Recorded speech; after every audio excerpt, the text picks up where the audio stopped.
On the 25th of March, 2021, in a laboratory in Barcelona, a geneticist named David Comas sat looking at the single largest genetic dataset ever assembled on one of the strangest, most talked about populations in the whole of Europe. For over a century, scientists, anthropologists, and even a fair number of fringe theorists had been obsessed with one small group of people living in the mountains where Spain meets France. They speak a language found nowhere else on Earth, connected to no other tongue on the planet.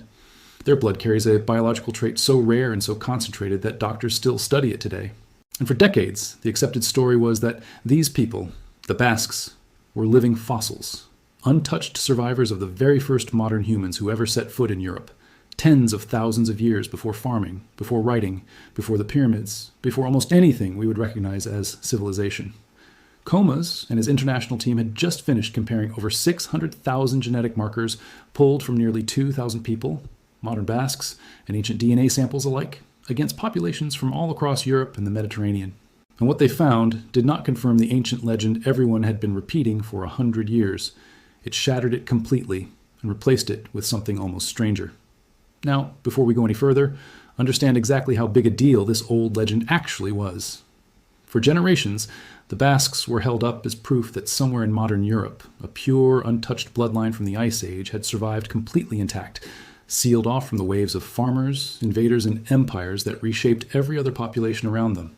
Some researchers seriously entertained the idea that the Basques were direct, unbroken descendants of the Cro-Magnon people, the very first anatomically modern humans to walk across Europe still covered in glaciers, some 40,000 years ago. Other, far more fringe voices went even further, whispering about a separate branch of humanity entirely, an almost mythical bloodline hiding in plain sight in the Pyrenees Mountains. This was the story that had circulated for a century. And in 2021, a team of scientists in Barcelona finally had enough data to test it properly for the very first time. What they discovered instead turned out to be one of the most fascinating twists in modern European genetics, and it is a story that, once you hear all of it, will completely change the way you think about what actually makes a population genetically unique. And what makes this story genuinely worth your time is not just the science itself, although the science alone is fascinating enough.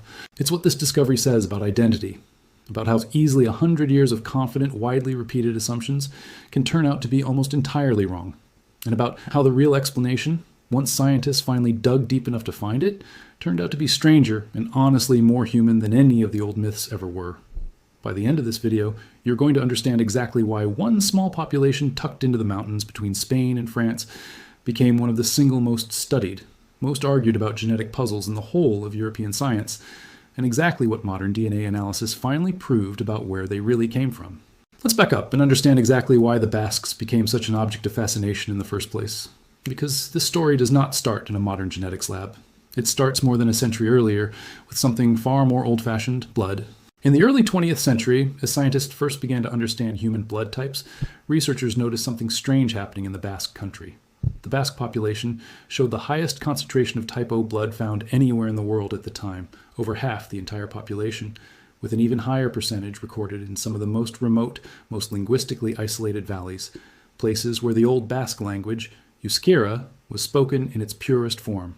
Then in 1937, scientists discovered an entirely new blood classification system, the rhesus factor, and what we now know as Rh positive or Rh negative. And when they tested the Basques again, they found something even stranger. The Basques carry the highest frequency of Rh negative blood of any population on the entire planet, reaching somewhere between 30 and 35% of the population in certain studies, compared to a global average of roughly 15 to 16%. Some more recent and more exotic analyses have even suggested certain isolated Basque communities show frequencies climbing close to 47%, an almost unbelievable number for any single population anywhere on Earth. This is not just a curious statistic. Rh negative blood carries a real, sometimes dangerous medical consequence. When an Rh negative mother carries a baby with Rh positive blood, her immune system can begin producing antibodies that attack the baby's blood cells, a condition called hemolytic disease of the newborn. Before modern medicine understood this and developed treatments for it, this mismatch could genuinely put both mother and child at serious risk.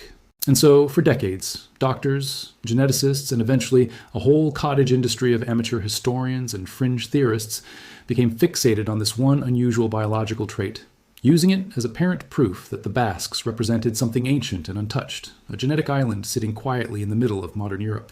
Cro-Magnon theorists pointed out that other regions historically associated with early modern human settlement, places like the Atlas Mountains of Morocco and the Canary Islands, also showed unusually high rates of Rh-negative blood, and they used this as supporting evidence for their theory that the Basques were a direct, unbroken line back to Europe's very first human inhabitants. It's worth pausing here to appreciate just how far some of these theories actually traveled once they escaped the world of serious academic research. Amateur historians built entire cottage industries around the Rh-negative mystery, publishing books and articles that leaned into increasingly exotic explanations. Some proposed the Basques were connected to Atlantis. Others suggested the trait pointed toward contact with, or descent from, some entirely separate and unexplained branch of the human family tree. None of these theories were ever taken seriously by mainstream geneticists, but they spread widely enough, repeated often enough across popular books, documentaries, and eventually internet forums, that by the time modern genome sequencing technology became available, the Basque population had already built up nearly a century of mythology surrounding their supposed ancient purity. Untangling fact from folklore was never going to be simple, and it required exactly the kind of large-scale, carefully controlled genetic study that nobody had actually attempted until the 21st century.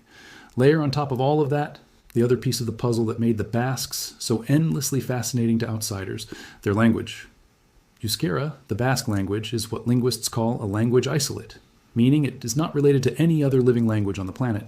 Every other language spoken across Western Europe today, Spanish, French, English, German, Italian, all of them belong to the enormous Indo-European language family, a vast web of related tongues that ultimately trace back to a common ancestral language, spoken thousands of years ago somewhere near the Eurasian steppe. Euskera stands completely alone, sharing no meaningful roots with any of them. For linguists, this made the Basque language a genuine mystery, a leftover fragment from some much older linguistic world that existed in Europe before the Indo-European languages arrived and swallowed up almost everything else in their path.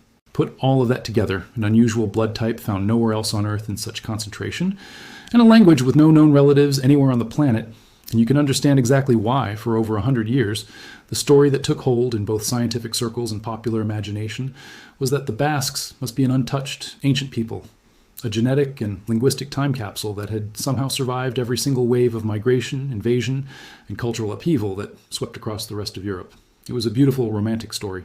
The only problem was, until 2021, nobody had ever actually tested it properly using large-scale, comprehensive genome-wide data. So that's exactly what David Comas and his team set out to do. Working through the Institute of Evolutionary Biology, a joint research center run by the Spanish National Research Council and Pompeu Fabra University, the team assembled what remains, to this day, the most comprehensive genetic sampling ever conducted on the Basque population.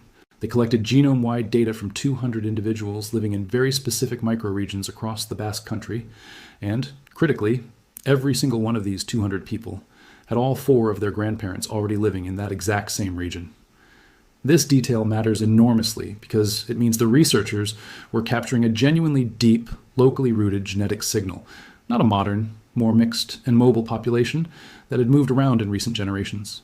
They then compared this data against nearly 2,000 individuals total, drawing on modern genetic samples from populations right across Europe and the wider Mediterranean world, alongside ancient DNA recovered from archaeological sites throughout the region. In total, they analyzed more than 600,000 distinct genetic markers scattered across the entire human genome for every single person in the study. This was not a small, quick side project. This was, without exaggeration, the deepest, most detailed genetic investigation of Basque origins ever attempted. Assembling a dataset like that took an enormous amount of careful, patient groundwork. The team did not simply sample a handful of people in a single Basque city and call it representative. They deliberately sought out participants from very specific, narrowly defined microregions scattered throughout the Basque country and the surrounding Franco-Cantabrian area, including communities where Euskera is not spoken at all, giving researchers a crucial comparison group to help isolate exactly how much of an effect the language barrier itself was actually having. This meant coordinating with local communities, verifying multiple generations of family history for each participant, and building relationships of trust with people living in some genuinely remote corners of the Pyrenees. It is exactly the kind of painstaking, unglamorous scientific groundwork that rarely makes headlines on its own, but without it, a study capable of finally settling a 100-year-old genetic mystery would never have been possible in the first place. And when the results finally came in, they delivered a twist that even the researchers themselves clearly found remarkable. The century-old legend, the idea that the Basques descended from some entirely separate ancient population that had existed in isolation since the Ice Age, turned out to be wrong. Genetically speaking, the ancestors of the Basque people were not fundamentally different from the ancestors of every other population across the Iberian Peninsula. Their deep genetic roots align closely with the same broader historical currents that shaped the rest of Iberia, waves of early farmers, later population shifts, and, crucially, that same massive genetic upheaval that swept across almost the entire European continent during the Bronze Age. When populations connected to the Pontic steppe region, the vast grasslands stretching from the Black Sea into southern Siberia surged westward and dramatically reshaped the genetic landscape of nearly every population they touched. Here's where the story gets genuinely surprising, because that Bronze Age steppe migration event is directly connected to something you can still see written into Basque DNA today. A huge proportion of Basque men carry a very specific Y chromosome lineage called R1b, a DF27, a genetic marker that scientists have traced directly back to that same steppe-descended population that spread explosively across Western Europe roughly 4,200 years ago. And this detail alone should have been enough to seriously undermine the old Cro-Magnon purity myth, because it means Basque men are not carrying some untouched, unbroken Paleolithic male lineage stretching back 40,000 years. They are carrying the exact same relatively recent Bronze Age paternal lineage found across huge swaths of the rest of Western Europe, the direct genetic fingerprint of a massive population upheaval that occurred not in the depths of the Ice Age, but thousands of years later, well within the time frame of established, well-documented human history. This finding connects to something else genuinely startling that broader genetic research on the Iberian Peninsula has revealed in recent years. A landmark study published in the journal Science in 2019, led by geneticists working with the Reich Lab at Harvard, found evidence of an almost total replacement of male genetic lineages across the entire Iberian Peninsula during this exact same Bronze Age period. In some regions, the turnover in Y chromosome lineages, meaning the genetic marker passed exclusively from father to son, was so complete that it looked almost like the entire prior male population had simply vanished from the historical record, replaced by newcomers carrying steppe ancestry, even while the region's overall population size and its female lineages showed far more continuity. Nobody knows exactly what happened on the ground to cause this kind of dramatic shift, whether it involved violence, disease, social upheaval, or simply a demographic imbalance that snowballed generation after generation. But the genetic result is undeniable, and remarkably, the Basque population carries the exact same signature of this dramatic Bronze Age event as their neighbors across the rest of the peninsula. Sit with that finding for a moment, because it directly demolishes one of the central pillars of the old Basque origin myth. If the Basques really were an unbroken, untouched population stretching back to the Ice Age, you would expect their male genetic lineages to look completely different from the rest of Iberia, preserving some older, pre-Bronze Age signal that had simply never been overwritten. Instead, their Y chromosome data tells almost the opposite story. Basque men carry the fingerprint of the very same dramatic, relatively recent population upheaval that reshaped the rest of the peninsula, and indeed most of Western Europe, roughly 4,000 years ago. Whatever ancient, untouched population once lived in that corner of the Pyrenees before the Bronze Age, their male lineage appears to have been swept up in the very same wave of change as everybody else. The isolation that actually defines the Basques today did not begin during this dramatic Bronze Age turnover at all. It began roughly 1,000 years later, at the dawn of the Iron Age. So if the Basques were not, in fact, some separate and untouched ancient population, and if they experienced the very same dramatic population upheavals as everyone else living around them right through into the Bronze Age, then what actually does make them so genetically distinct today? This is where Comas and his team's research delivers its real central discovery, and it is honestly a much more interesting answer than the old myth it replaced.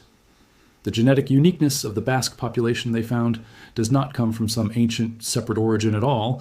It comes from something that happened much more recently, starting right around the beginning of the Iron Age, roughly 3,000 years ago. From that point onward, the Basque population appears to have simply stopped mixing significantly with the populations around them, entering what researchers describe as a long, sustained period of genetic isolation and remarkably scarce gene flow, one that has continued in some form all the way into the modern era. Think about everything that happened across the rest of the Iberian Peninsula over the following 3,000 years.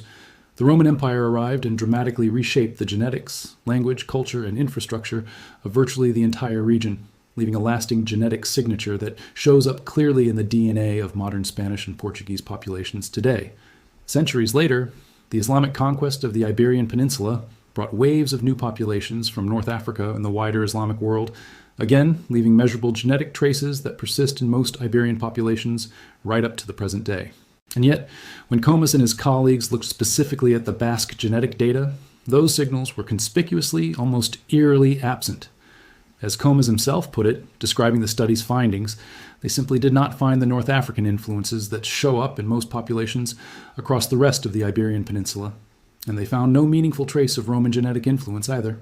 While an entire peninsula around them was being genetically reshaped again and again by empire after empire, migration after migration, the Basque population, generation after generation, largely stayed put and largely kept marrying within their own community. So why? What kept the Basques so consistently isolated from these massive historical forces, when literally every other population surrounding them was absorbing new genetic influences roughly every few centuries? The answer the research team landed on is genuinely fascinating, because it isn't a mountain range, and it isn't some deliberate aggressive act of ethnic exclusion. It's language. According to the study, the cultural barrier created by the Basque language itself appears to have functioned as the primary force driving this centuries-long pattern of genetic isolation.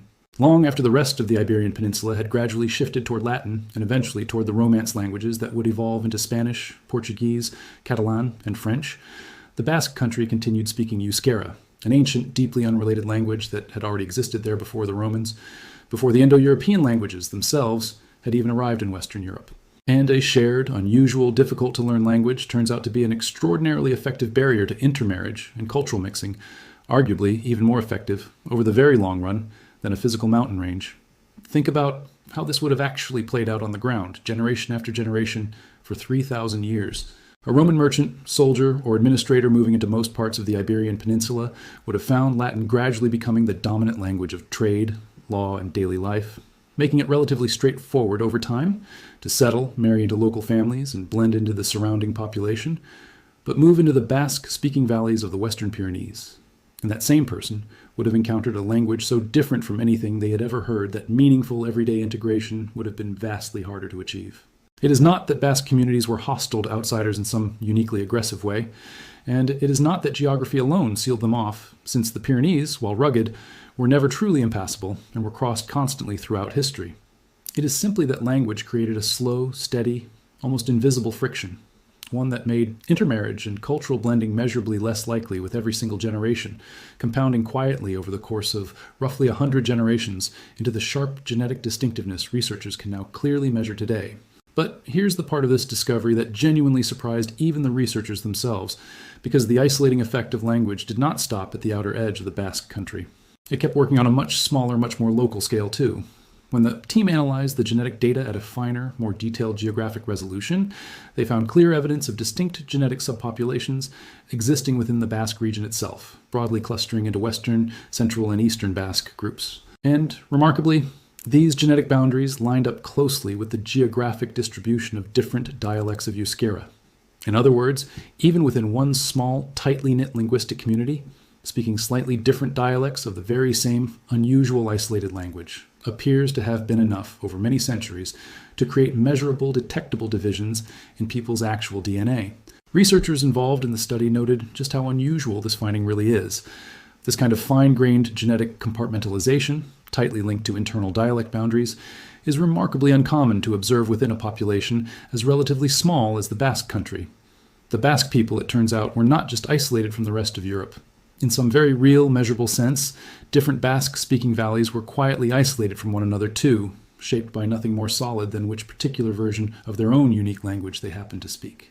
Now, let's circle back to that dramatic blood type mystery that started this whole obsession in the first place, because modern genetics has actually given us a far more grounded, far less mythical explanation for it than the old Cro-Magnon theories ever managed to provide. The extraordinarily high frequency of Rh-negative blood among the Basque population is not evidence of some separate ancient branch of humanity, and it is not proof of survival from some pre-human hybrid lineage, no matter how compelling that story might sound. It is the direct, predictable result of exactly the same process Comas and his team documented across the rest of the Basque genome, centuries of genetic isolation acting on a relatively small, tightly knit population. When any population remains largely closed off from outside genetic influence for a long enough stretch of time, certain traits, particularly recessive ones like the genetic deletion responsible for Rh-negative blood, tend to become concentrated at unusually high frequencies purely through genetic drift and the mathematics of a limited gene pool repeatedly recombining within itself. It is a real, measurable, well-documented biological phenomenon. It just isn't evidence of aliens, hidden human subspecies, or unbroken Ice Age bloodlines. It's evidence of exactly what the newer research shows, a population that quietly kept marrying largely within its own community for roughly 3,000 years running. To understand why this happens, it helps to think about how recessive genetic traits behave inside a large, constantly mixing population versus a smaller, more closed-off one. In a huge, highly interconnected population, a rare recessive trait like the Rh negative deletion tends to stay diluted, appearing only occasionally because the odds of two carriers happening to have children together remain fairly low. But shrink that population down and keep it relatively closed off from outside genetic input for enough generations, and those same odds start climbing steadily. Carriers of the trait are far more likely to end up marrying other carriers, simply because the overall pool of potential partners has become smaller and more genetically interconnected over time. Over 3,000 years and roughly 100 generations, that steady mathematical pressure is more than enough to push a once ordinary, unremarkable genetic trait all the way up to the highest concentration recorded anywhere on the planet. No exotic ancestry, hidden bloodlines, or ancient alien encounters required. And here's what makes all of this such a genuinely satisfying, if slightly less exotic, scientific mystery to finally solve.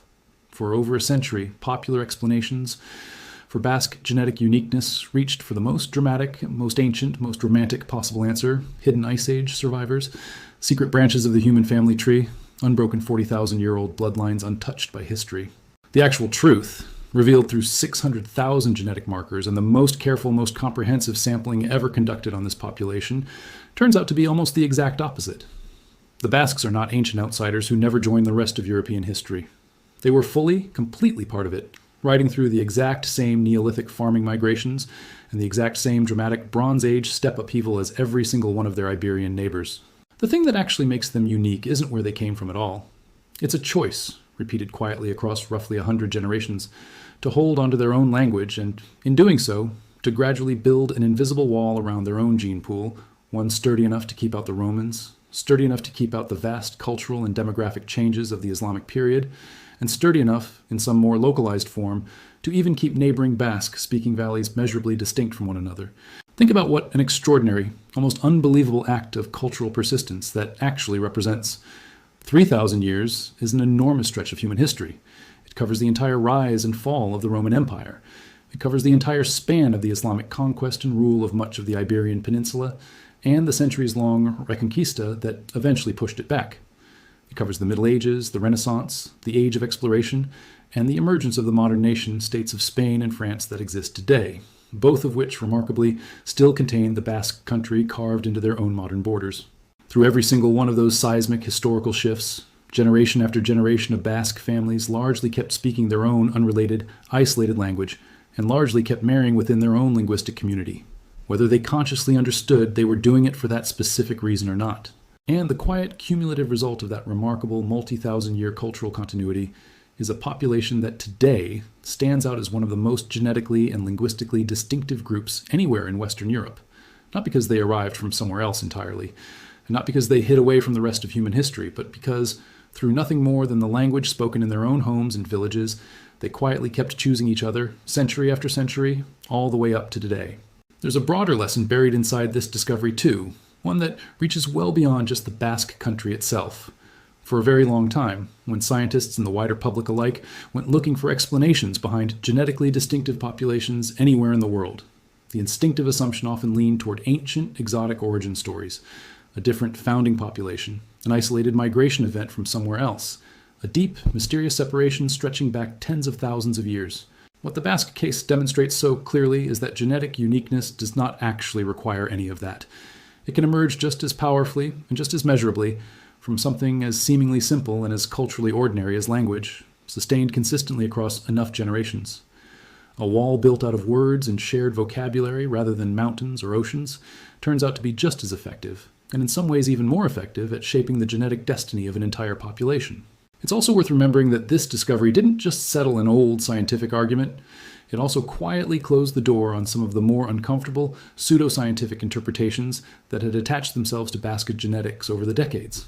Ideas about separate human branches or hidden ancient bloodlines might sound harmless as internet curiosities, but throughout the 20th century, similar theories about supposedly pure, untouched populations were sometimes twisted into far darker political narratives elsewhere in Europe.